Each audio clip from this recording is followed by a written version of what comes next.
Oi, pessoal, tudo bem? Oi, mulheres! Estamos aqui hoje para falar com vocês sobre o nosso encontro, que vai começar no dia 13 de janeiro, a nossa conversa sobre Esté. E a gente vai falar um pouquinho hoje sobre saúde.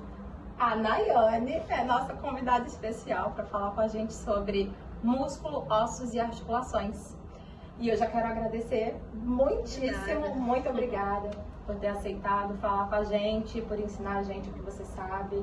Estamos sedentas por conhecimento. Obrigada, Nayane. E depois a gente pode mandar perguntas para ela, caso surjam dúvidas ou necessidade de sugestões. Ela se disponibilizou a responder todas as nossas dúvidas, tá bom? Então, para começar, vou começar com a minha primeira pergunta, Nayane. Por que o músculo é importante? Qual a importância do músculo no corpo de uma pessoa? Bom, a musculatura é primordial para o corpo humano. Ela é a sustentação do corpo.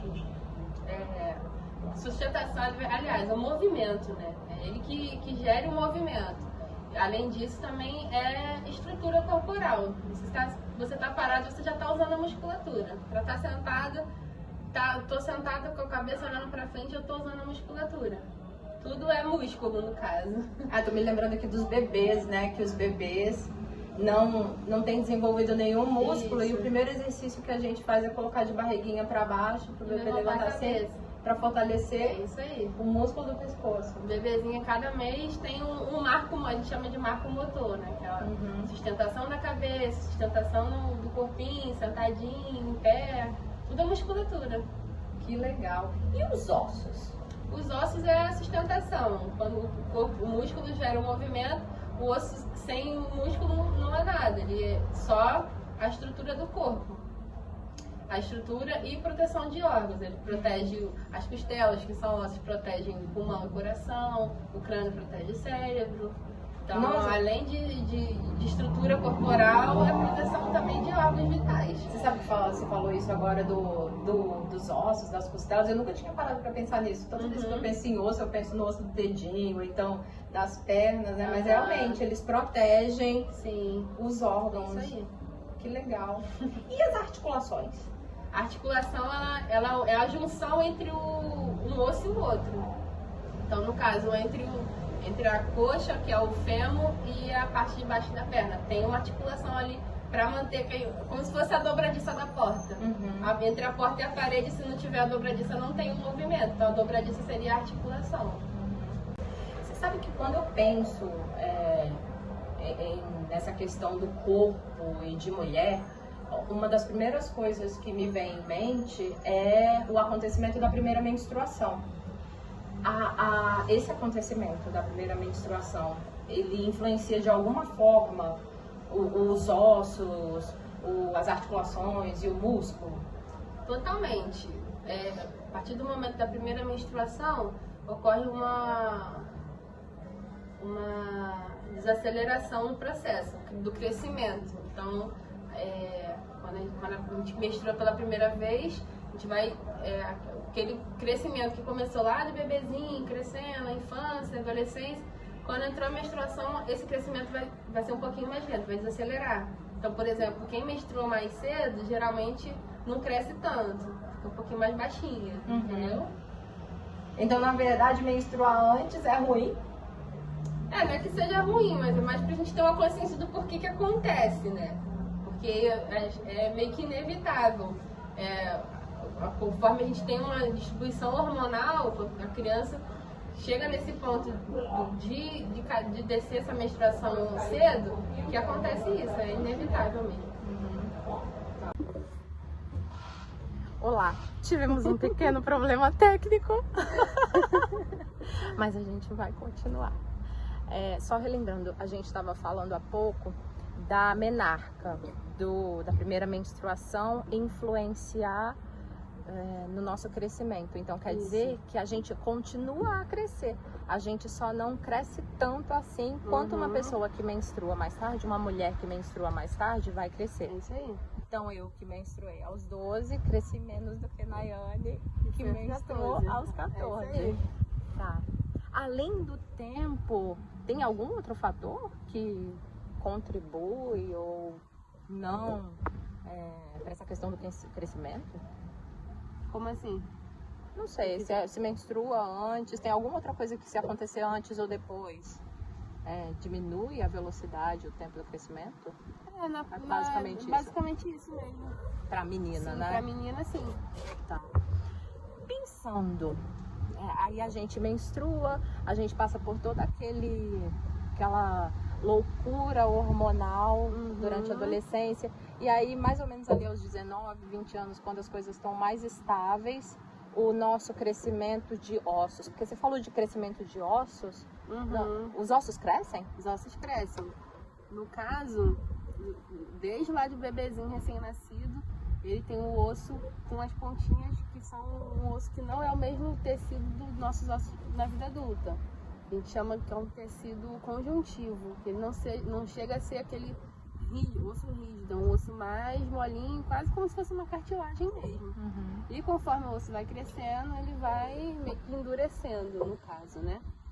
Então, no caso, como por exemplo, se você fazer uma radiografia de uma criança pequenininha e de uma mão de uma pessoa adulta, do adulto você vai ver o desenho da mão toda.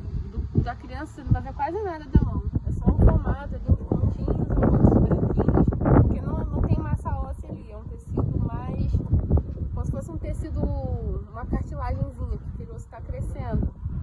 Ou seja, se o osso cresce, o osso também diminui de tamanho? Diminui. Tanto que a pessoa, quando está envelhecendo, tem a sensação que está diminuindo de tamanho. Conforme a gente, no movimento do dia a dia, a gente desgasta os ossos. Então, o tempo inteiro o osso está produzindo células novas. Então, a gente desgasta ele e todo dia ele produz novas células.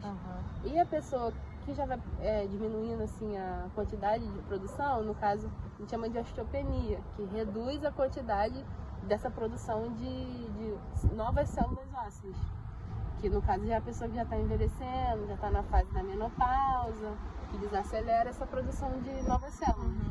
Quando eu tô adulta, então o crescimento para. Mas com quantos anos ele começa a desacelerar, no caso, ele não chega a parar, ele desacelera. Começa lá nos 25 anos, que a gente começa a reduzir o metabolismo, produção de colágeno. Então, aquelas meninas já começam a usar um botox, já começam a cuidar das ruguinhas, que é dali que vai começar a aparecer. Não só a pele, mas a musculatura vai ficando mais flácida. Na menopausa, no caso, já começa mais a acumular gordura, a gordura abdominal, no caso. Fica mais difícil perder peso. Às vezes a gente fica assim, tô me matando na academia, tá tão difícil, enquanto a menina mais novinha, um pouquinho de exercício que ela faz, ela já tá toda torneada, porque o metabolismo mais jovem ainda tá no ápice. Depois dos 25 já começa a desacelerar. Quanto mais velha a gente fica, mais difícil vai ficando. Então isso que é importante você manter, né, a atividade física para manter essa musculatura. Caramba, eu não sabia que era a partir dos 25, que era tão cedo, não. Pois é, cedo. Nossa, você pode pegar, por favor, minha pauta? Mas continuando, desacelera e a gente a partir dos 25 começa a perder tônus muscular, é isso? Começa a perder. Sim. O que acontece com o osso? Com o músculo e tal.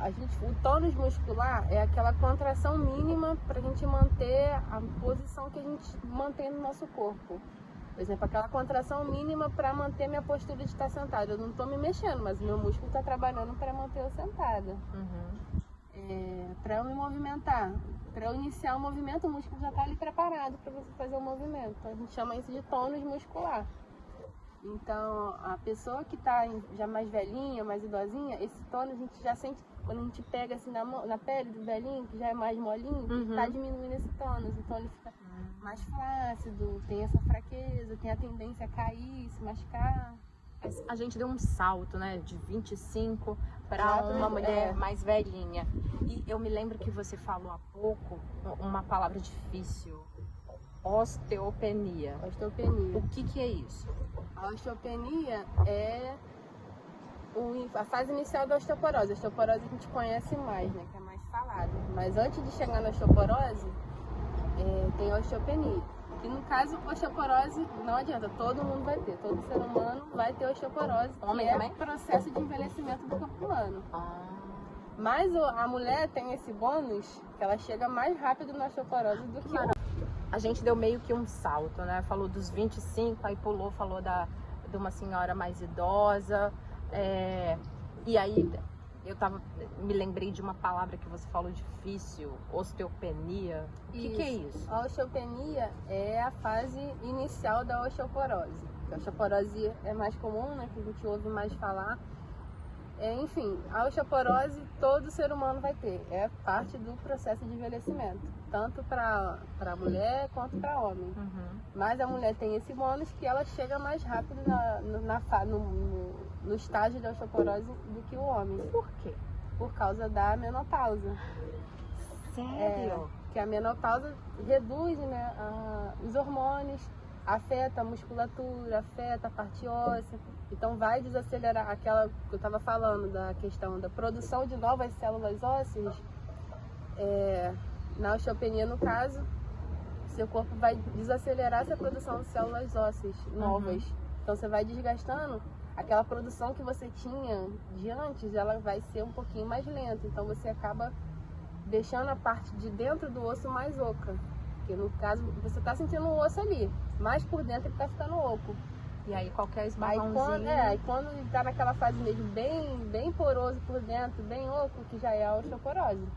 Como é que eu sei se eu tenho osteoporose ou se eu estou no princípio, eu estou desenvolvendo osteopenia? É uma coisa da idade? É da idade, é Começa processo assim, de deu envelhecimento. 40 anos... A partir dos 40 anos você pode ir no médico, pode ser um ginecologista, que já é de costume de ir, você pode pedir uma desintometria óssea. Uhum. Esse nome é enorme mesmo, desintometria óssea. Que é ali que vai graduar se você tem osteopenia, se você tem osteoporose, se você ainda não chegou. Porque também não quer dizer que fiz 40 anos e estou com osteopenia, não quer dizer isso. Uhum. Porque se você faz as medidas de prevenção, você consegue desacelerar. Uhum. Todo mundo vai ter osteoporose? Todo mundo vai ter, mas você pode demorar a chegar naquela fase mais grave. Você pode desacelerar esse processo. Entendeu? Pode, por exemplo, a minha mãe tem 57 anos, todo ano ela faz desintometria óssea. Ela ainda não chegou na osteopenia. Que bom. Que ela tem algumas coisas que a gente fala de questão de prevenção de osteoporose, algumas coisas ela tem esse costume. Por exemplo, alimentação. Uhum. Alimentação, ingestão de cálcio, que é importante, que é a principal formação dos ossos é cálcio. Uhum. Então é importante a gente ingerir cálcio. É importante a gente tomar sol, porque o sol tem vitamina D e a vitamina D ela estimula a absorção de cálcio. Uhum. Aquele cálcio, ela estimula no intestino, no caso. Então, você come a comida que tem cálcio, você toma sol e aquele cálcio que você vai absorver, você vai absorver mais ainda. Uhum. Caramba, que interessante. Muito legal. Quer dizer, uma coisa negativa, né? Mas muito legal. Você falou sobre a idade, eu não sabia. Talvez seja uma coisa familiar também, né? Porque a gente tem características genéticas. A minha mãe tá agora. Você falou da sua mãe com 57 que não tem nem... Ainda ela jura que ela tem. Porque ela fala, eu tenho dor no joelho, eu tenho osteoporose. Mas tá lá no exame que não tem ainda. Não tem, a minha mãe, eu fiquei sabendo há pouco que sim, já indicou um quadro de osteopenia. Uhum. Então, o médico já recomendou até, se possível, uma suplementação de cálcio. Dependendo da quantidade, assim, né, de perda óssea, realmente é preciso. Mas aí já é uma área do ortopedista, já é uma área do nutricionista, do endocrinologista, eles que ficam mais com essa parte mesmo. Uhum. E quais são, Nayane, os cuidados básicos? Então eu, Priscila, por exemplo, eu tenho 41 anos, eu tô nesse princípio, eu tô nesse momento chamado perimenopausa, que são os anos iniciais que precedem o cessar da menstruação. Então eu ainda não tô na menopausa, mas eu tô chegando lá. O que eu, ou que uma mulher que esteja, você falou de desaceleramento a partir dos 25, o que a gente pode fazer para retardar esse envelhecimento, essa perda óssea, essa perda do tônus muscular? Quais são, assim, as coisas com as quais a gente pode cooperar? Bom, o principal efeito que a menopausa causa é a questão da redução dos hormônios que a gente produz. Então é bom você ir no ginecologista, fazer uma dosagem hormonal para ver se tem necessidade de reposição. Nessa questão que a gente fala hormonal, ela interfere na queda de cabelo, às vezes assim, você está sentindo a unha mais fraca, pode ser falta de alguma vitamina, entendeu? É bom ter esse acompanhamento médico. Você falou da vitamina D, né? Que na verdade hoje em dia é considerado um hormônio, me lembrei agora. É isso aí. E que influencia diretamente na absorção de cálcio. Sim, sim. E também a questão de manter a atividade física, que é importantíssimo. Como que a gente desacelera esse processo? Porque também a gente não pode se vitimizar, tipo, dizer assim, eu tô ficando velha, tô ficando fraca, agora eu não posso fazer mais nada, que eu vou cair, vou me machucar, vou me quebrar, não posso fazer mais nada. Não é assim, a gente mantém uma atividade física regular, alimentação saudável, tomar sol, beber água, manter um sono saudável, tudo isso a gente ajuda a manter uma vida saudável e tentar desacelerar esse processo. Você falou de um montão de coisas e eu adoro ler, adoro estudar. Queria falar um pouquinho mais sobre isso. Você tinha começado a falar sobre alimentação e falou sobre absorção de cálcio. Onde que a gente encontra cálcio no alimento? Sim, qualquer alimento derivado de leite tem cálcio. Queijo, iogurte, leite em si, verduras verde escura. Ai, amargas. Couve, espinafre, brócolis, esses tem bastante cálcio. E carne também tem cálcio. Carne também. Caramba. E aí, para absorção de cálcio ser melhor, precisa tomar sol. É isso aí. Não aquele sol de meio-dia, queimando a cabeça. Aquele solzinho da manhã, até 10 horas da manhã, solzinho no final da tarde.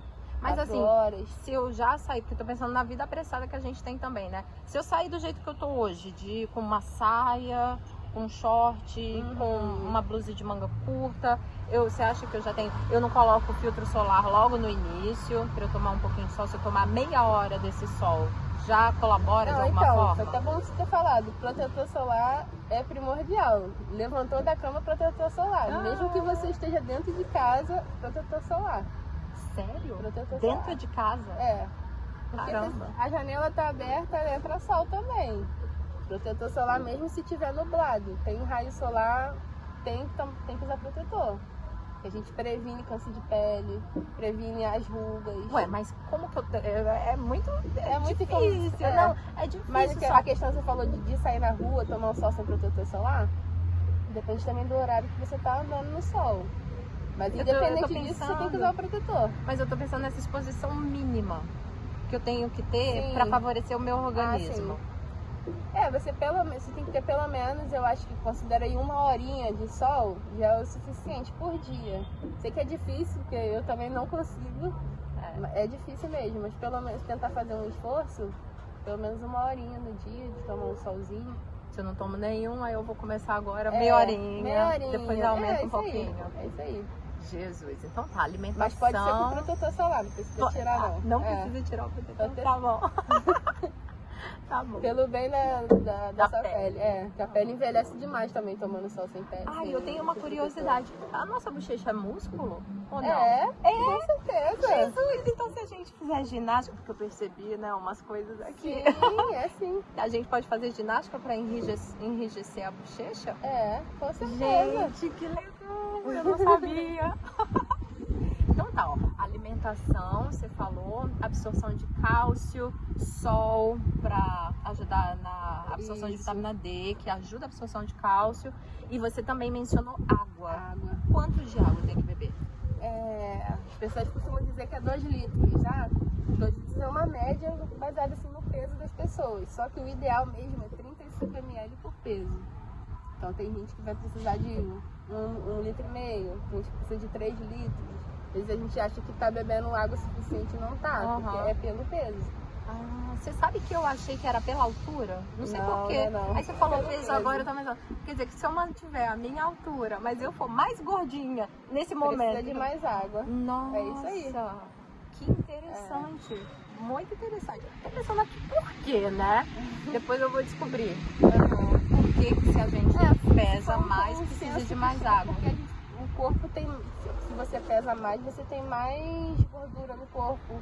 Seu corpo tem mais massa, tem mais músculo. Então, uma pessoa muito musculosa, ela também não é levinha, ela é pesada. Sim. E o músculo precisa de água. Verdade. Então, o cálculo é realmente pelo peso mesmo. Ou seja, o músculo precisa de água, me chamou a atenção que você falou agora. O músculo precisa de água, os ossos também, Sim. as articulações também. Com certeza. Precisamos beber água. Precisa beber água. A articulação, então, precisa muito, porque o movimento, ele precisa... Sabe quando a gente está com uma porta, com uma dobradiça enferrujada? A gente passa um lubrificante e ela desenferruja. Sim. Então, esse líquido que a gente passa, dentro do corpo a gente também tem um líquido desse, que a gente chama de líquido sinovial. Esse líquido, 90% dele é de água. Então, ele é água com ácido hialurônico. Do nosso corpo natural. Tem o ácido que as meninas botam no rosto para fazer preenchimento, mas tem o natural do corpo que a gente faz dentro da articulação. Então, precisa de água. Ou seja, o ácido hialurônico não é só para embelezamento, Não, é para saúde também. É isso aí. Muito legal. A gente falou de água agora, né? E eu me lembro que enquanto você estava falando, você falou de sono.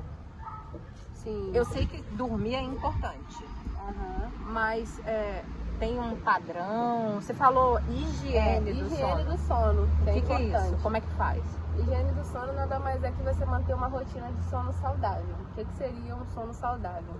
Por exemplo, cheguei em casa do trabalho, cheguei cheia de fome, vou lá, bati aquele pratão de comida, tomei um banho e deitei pra dormir. Isso não é um sono saudável. No dia seguinte eu vou acordar cansada, porque vou achar que, porque o meu outro dia anterior foi cansativo e por isso meu sono foi ruim e eu não descansei. Não, porque o seu sono não foi saudável.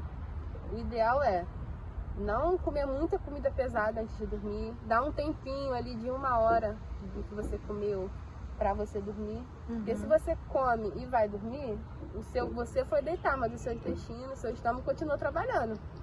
Então o seu corpo não descansou, você só tá deitado, mas teu corpo tá trabalhando ainda. E o cérebro, por conseguinte, está trabalhando. É isso aí. Então você acorda cansado porque seu corpo não descansou. Nossa. E aí o ideal é você comer, dar 1 horinha antes de ir deitar, tentar reduzir a quantidade de eletrônicos em volta. Então, entrar no quarto assim com a luz mais baixinha ou desligar a luz. Sem levar o celular. Sem celular, que é o ideal, e eu sei que é difícil, muito difícil. E aí você conseguir calcular pelo menos um horário, pelo menos dormir 6 a 7 horas por noite. Aí você sentir que realmente teve um sono reparador. E no caso, quando eu falo sono reparador, tem um motivo. Tem um sistema que foi descoberto, que existe no nosso corpo, ele foi descoberto em 2012 por uma cientista mulher lá na Dinamarca, que é chamado de sistema linfático, que ele drena as toxinas do cérebro e libera o que a gente elimina pela urina, no caso. Então, esse sistema... Libera as toxinas? Isso. Essas toxinas que você acumula no cérebro no decorrer do dia, por exemplo, dia a dia mesmo, o ar que você respira, o estresse, poluição e tal, durante o sono, que ele funciona, 90% dele funciona durante o sono, mas a fase profunda do sono. Então, só aquele cochilinho não adianta, tem que ser na fase profunda do sono. Se você dormiu, aquela questão que eu falei, dormiu de barriga cheia e o corpo continua trabalhando, você não vai chegar na fase profunda do sono, não vai ativar o sistema, essas toxinas que seriam drenadas ficam acumuladas no cérebro e ao longo prazo você pode desenvolver uma doença neurodegenerativa. O Parkinson, Alzheimer, demência, pode ser causado por isso. E aí, quem não ia ter tão jovem, por exemplo, na verdade pode ter mais jovem. É verdade. Porque a gente tem ouvido muitos casos de pessoas que têm desenvolvido doenças neurodegenerativas muito mais jovens, com 60 anos, isso aconteceu aos 80. É verdade. E muito por causa de um sono ruim. Sim, isso aí. Nossa. Vamos dormir. Vamos dormir bem. Dormir faz bem. Vamos dormir bem. E assim, para fechar, você também falou sobre exercício físico, mas tipo assim, eu não gosto de academia. Eu sei que musculação é essencial, Sim. mas eu não gosto. Pra mim já é um passo pra trás pensar em ir pra academia. Tem alguma coisa, algum tipo de exercício que eu possa fazer que me ajude com tônus muscular, articulação e ossos a proteger o meu corpo, né? Sim. Que não seja musculação na academia. Não necessariamente precisa ser musculação. Tem outras alternativas. Você pode fazer o pilates, você pode fazer a natação, você pode correr, pode começar na caminhada e evoluir para correr, você pode fazer dança também é ótimo. Qualquer coisa que você precisa fortalecer, usar musculatura para fazer força ou acelerar a frequência cardíaca, você está trabalhando a sua musculatura. Então, às vezes até que te impede de ir para uma academia, uma dor na coluna, uma dor no joelho, você pode ir para o Pilates. O Pilates vai moldar todo o protocolo de exercícios conforme a sua limitação. Então, todos os exercícios você vai estar trabalhando a sua coluna. Para quem já fez Pilates sabe que qualquer movimento que você faz no Pilates, você tem que manter a postura, tem que manter a contração do abdômen. Então, sem perceber, você está cuidando da sua coluna. Manter a contração do abdômen. Porque o abdômen forte, ele estabiliza a coluna. Sem você perceber, você está protegendo a sua coluna e está trabalhando a musculatura do corpo todo ao mesmo tempo. Na verdade, eu acho até melhor o Pilates do que a academia. A academia você trabalha músculo por músculo. No Pilates você trabalha toda a musculatura de uma vez só, um exercício. E os profissionais que fazem Pilates são o quê? Ou são fisioterapeutas ou são profissionais de educação física. Ou seja, eles sabem o que eles estão fazendo. O fisioterapeuta, porque ele vai no foco articular, musculatura, proteção de lesão. O profissional de educação física vai mais pela estética. Sim. Então ele não tem o olhar de prevenir lesão do que o fisioterapeuta. Por isso que, puxando sardinha pro meu lado, mas o bom seria fisioterapeuta. Caramba! Então vamos recapitular para a gente se organizar. Eu, mulher, que quero manter minha saúde em dia, preciso pensar nos cuidados que eu tenho com o meu corpo, músculo, ossos, articulações, essencial. Então, muito importante eu beber quantos ml? 35 ml por quilo. 35 ml de água por quilo. Dormir bem, me alimentar bem e melhorar a ingesta de cálcio através de verduras. Eu aprendi, então estou tentando me lembrar. Verduras verdes escuras e derivados do leite. Carne, proteína, no caso, pode ser carne, ovo, tanto carne de frango, carne de boi, de peixe. Sendo proteína, já tem cálcio também.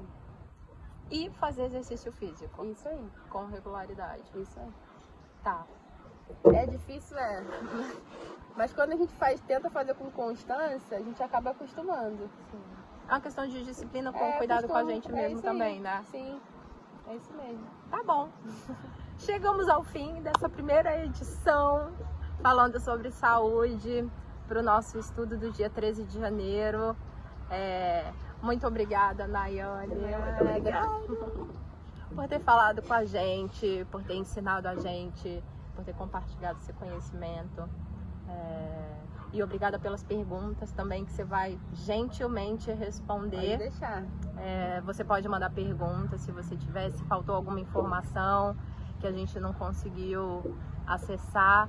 A Nayane está disponível para responder. Então manda lá no grupo, assim todo mundo fica sabendo.